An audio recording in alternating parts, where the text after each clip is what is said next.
번째 조건은요, 가나안 족속의 딸이 아닌 자기의 족속에 속한 여인이어야 한다는 것이었습니다. 그렇죠? 왜 아브라함은 가나안 족속의 여인 중에서 이삭의 아내를 선택하지 말라고 했을까요? 성경에 보면은 가나안 족속과 통혼하지 말라는 그 명령이 나오죠. 신명기 7장 3절의 말씀을 보시면요, 그 내용이 기록이 되어 있습니다. 찾아보실게요. 신명기 7장 3절 272페이지에 있습니다.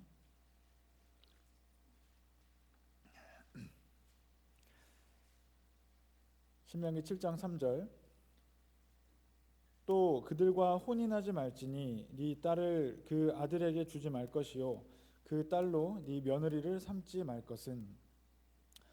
이렇게 이 모세를 통해서 하나님께서 주신 율법에 따르면은 가나안에 있는 사람들과 통혼하지 말 것에 대해서 명령을 해 주셨습니다.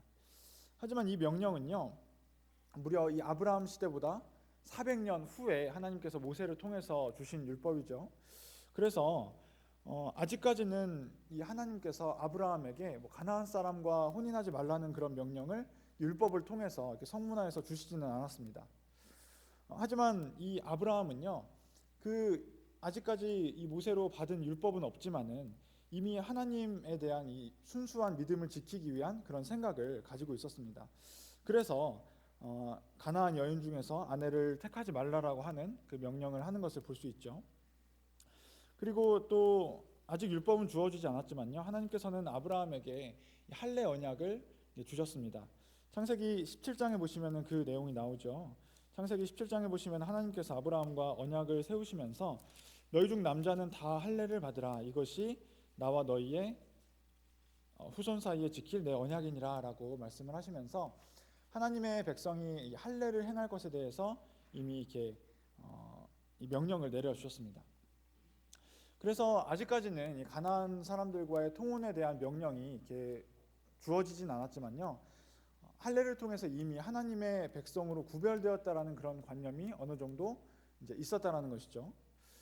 그래서 이후에 이 아브라함 이후에 이제 야곱의 아들들도 이 할례 문제를 가지고 이 교묘하게 이용을 해서 이 하몰의 아들 세겜과의 문제가 일어났을 때 그 복수를 하는 모습을 보이지 않습니까?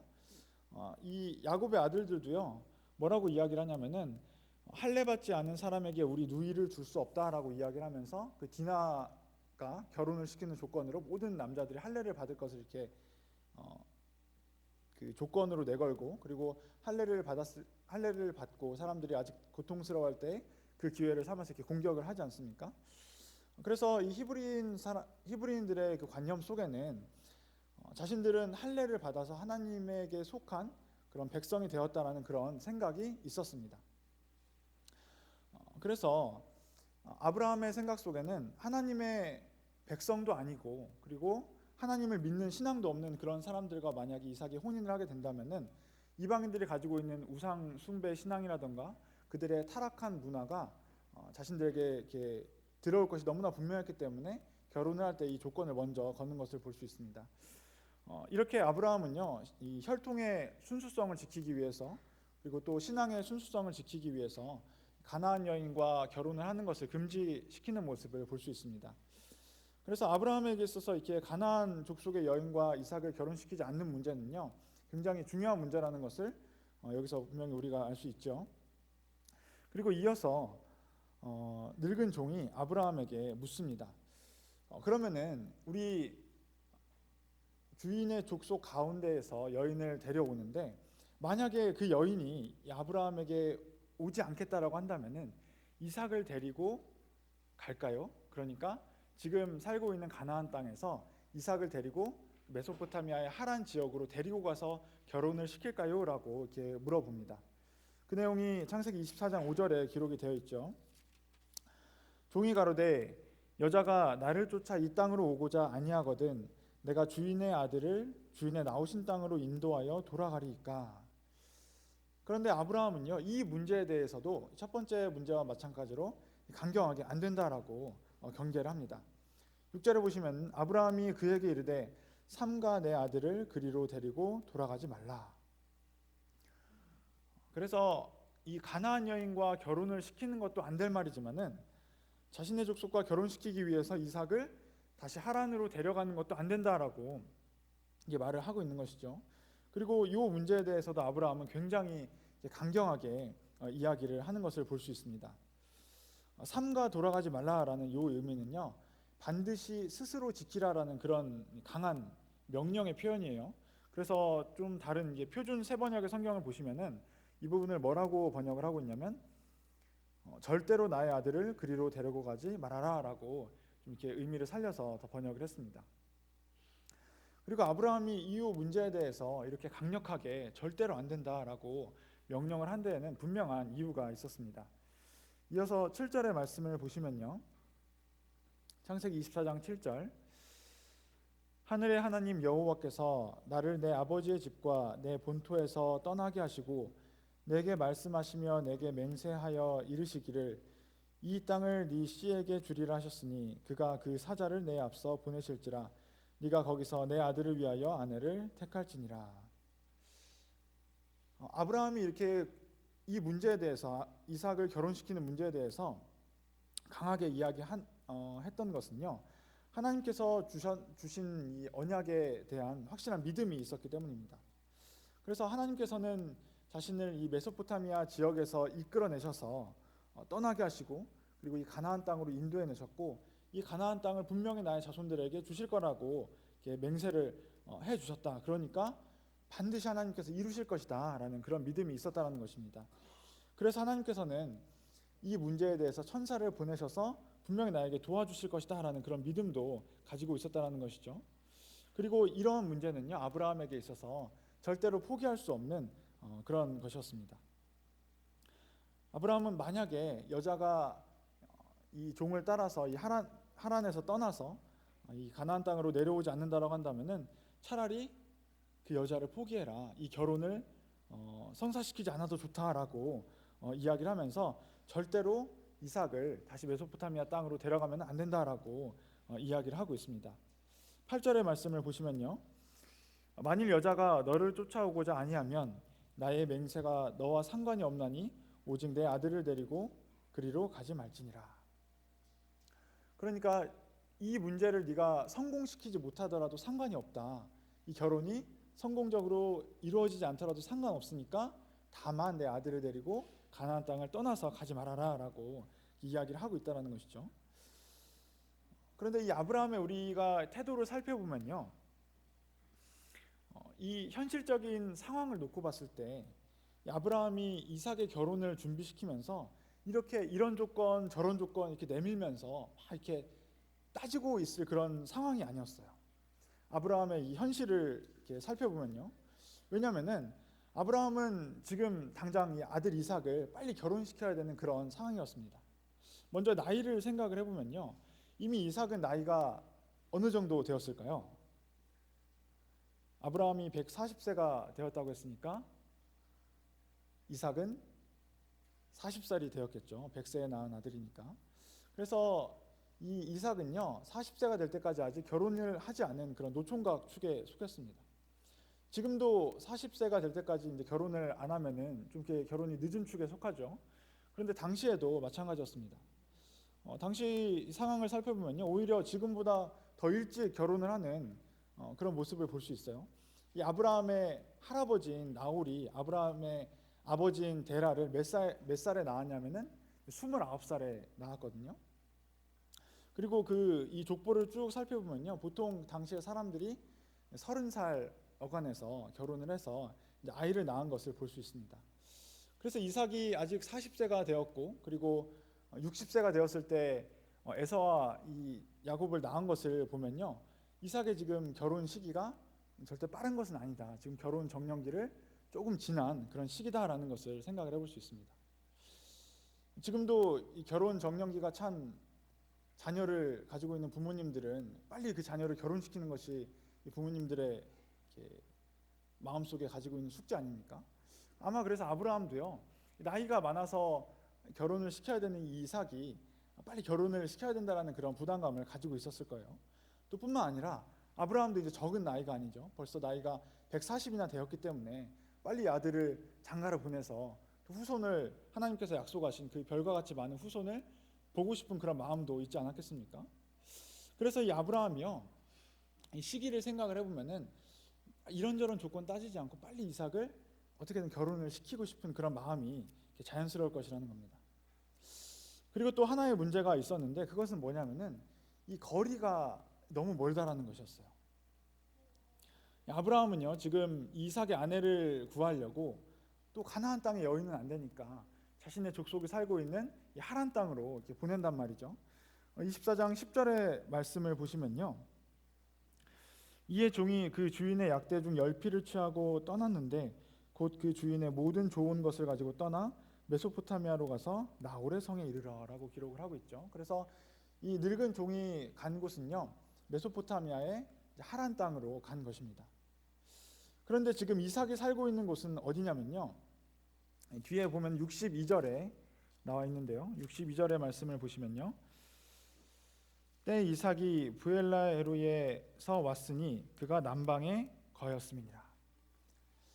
지금 이삭은요 부엘라헤로이라는 남쪽 네게브 지역에 살고 있었다는 거예요. 가나안 지역 중에서도 이 남쪽에 속하는 지역에 있었다는 거예요. 그래서 이 거리가 한 800km 정도 떨어져 있습니다. 굉장히 먼 곳이죠. 누가 입장 바꿔 생각해 봤을 때 누가 자신의 딸을 800km나 떨어진 곳에 시집을 보내고 싶을까요? 그리고 본인도 이렇게 먼 곳으로 시집을 가고 싶은 마음이 있었겠습니까? 그리고 뭐 조건도 굉장히 좋다라면 모를까. 그리고 지금 이 네게브 지역은요 어떤 지역이냐면 굉장히 건조하고 척박한 땅이에요. 그래서 이런 환경적으로 뿐만 아니라 문화적으로도 떨어지고 따라서 경제적으로도 발달하지 못한, 지금으로 따지면 굉장히 이제 척박한 시골이었단 말이죠. 반면에 메소포타미아의 하란은 어디냐? 당시 문명이 발생한 지역이에요. 메소포타미아 지역은. 그래서 문명도 굉장히 발달되어 있고 문화적으로 경제적으로 굉장히 이렇게 풍요한 환경 속에서 있었다는 것입니다. 그래서 비교를 해보자면 굉장히 차이가 많이 나는 지역이에요. 지금 상황으로 생각을 해보자면은 저기 어디 이름도 들어보기 힘든 시골 저기 산골짜기에서 서울에 사는 처녀를 데려오겠다라는 거예요. 어느 사람이 그렇게 시골로 가고 싶겠습니까? 그래서 상식적으로 우리가 생각을 해볼 때 이 아브라함이 지금 이삭의 결혼 상대자를 하란에서부터 데려온 데 있어서 이런저런 조건을 따지면서 이건 되고 저건 안 되고 이 사람은 되고 저 사람은 안 되고 이렇게 조건을 따질 상황이 아니었다라는 것입니다. 어느 여자라도 결혼만 하겠다라고 한다면은 좋다, 결혼이라도 해준다니까 정말 고맙다라고 생각을 해야 되는 그런 상황이었다라는 것이죠.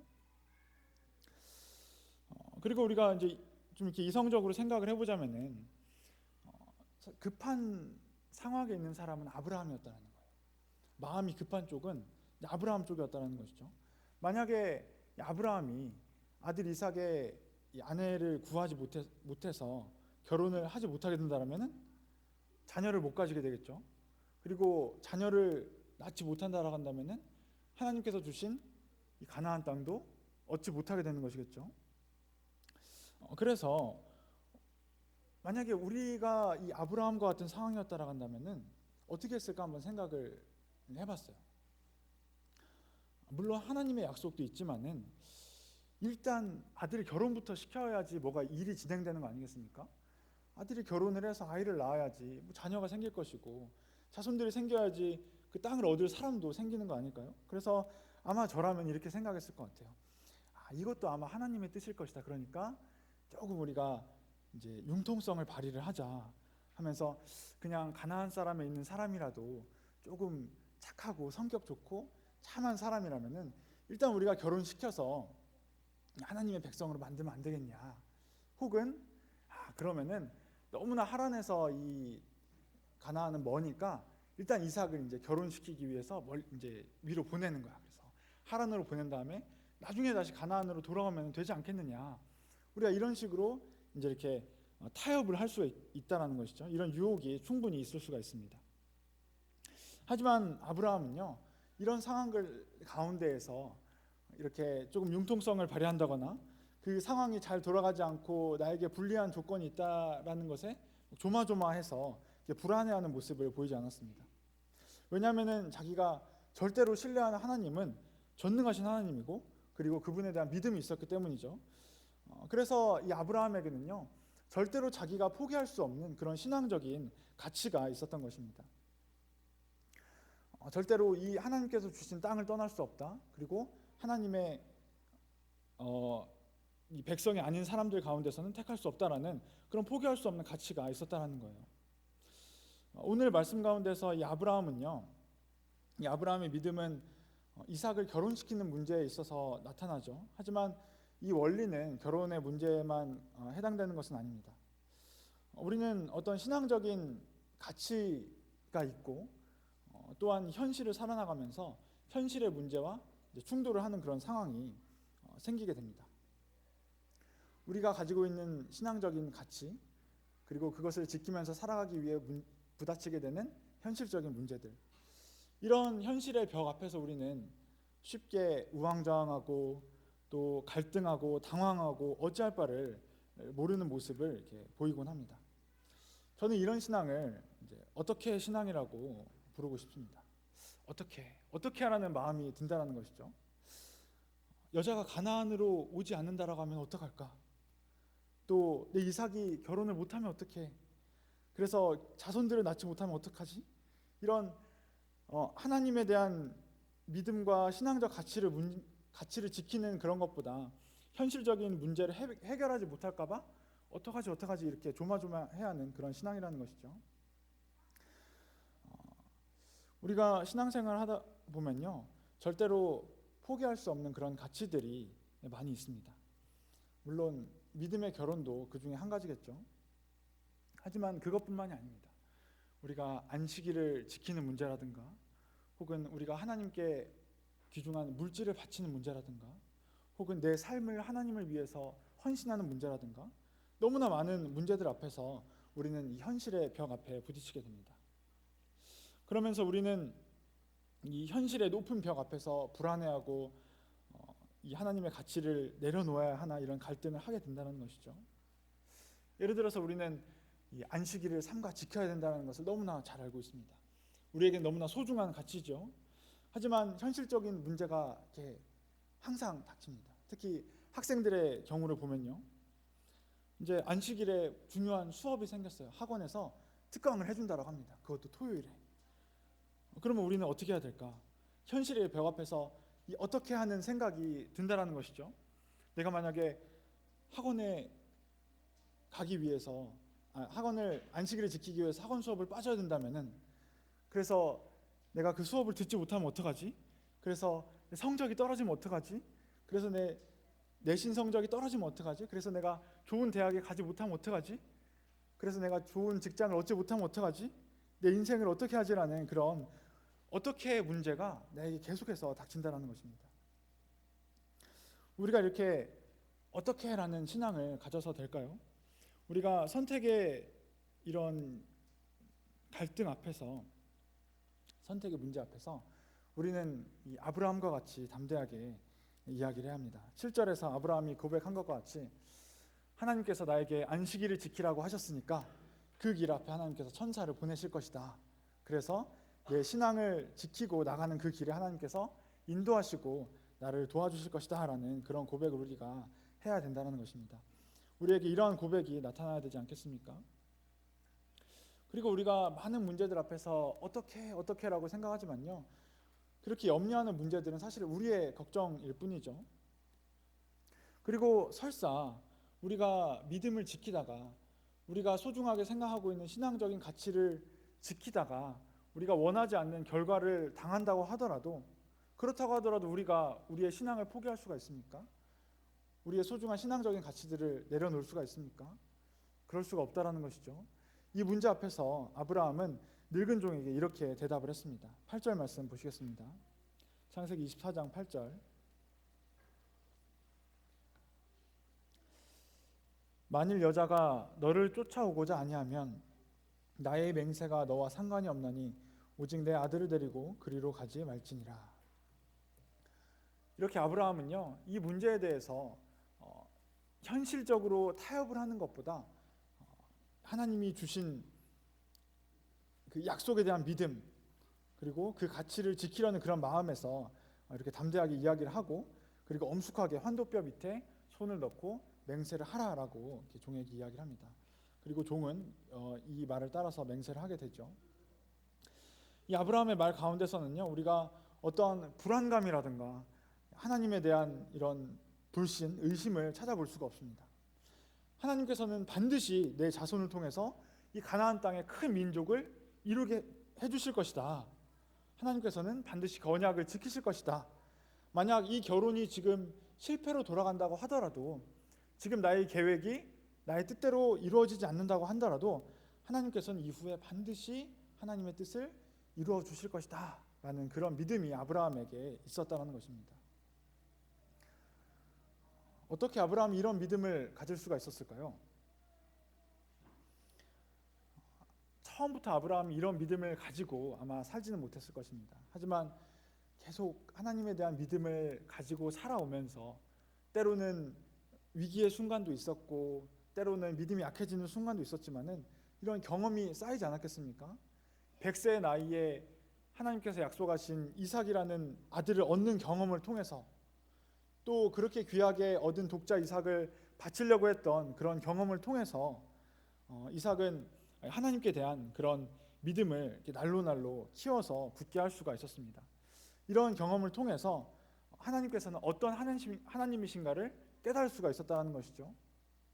하나님께서 말씀하시는 것에 대해서 반드시 이루어주시는 전능하신 하나님이시다라는 것을 이렇게 조금씩 알아나갈 수 있었다는 것입니다. 그리고 이런 경험을 통해서 또한 아브라함은 하나님께서 주신 명령을 믿고 하나님을 의지하는 것이 결국 가장 좋은 길이다라는 것을 삶의 체험을 통해서 깨닫게 되었다는 것이죠. 그래서 결국은 이렇게 굳은 믿음을 가질 수 있었고, 그리고 지금 이렇게 아들 이삭을 결혼시키는 문제 앞에서 현실적으로 보면 여러 가지 어려움이 있는 이런 문제들 앞에서도 이렇게 믿음의 결정을 할 수가 있었던 것입니다. 이후의 이야기들은 우리가 익히 잘 알고 계시죠. 리브가가 기쁜 마음으로 이삭과 결혼을 하겠다고 결심을 하고, 그리고 이삭은 리브가를 아내로 맞아들이고, 그리고 결혼을 해서 에서와 야곱을 낳고, 그리고 이스라엘 민족을 이룰 12조상들이 태어나고, 그리고 이스라엘은 결국 하나님께서 말씀하신 대로 하늘의 별과 같은 큰 민족을 이루게 됩니다. 그리고 계속해서 이야기는 이어지죠.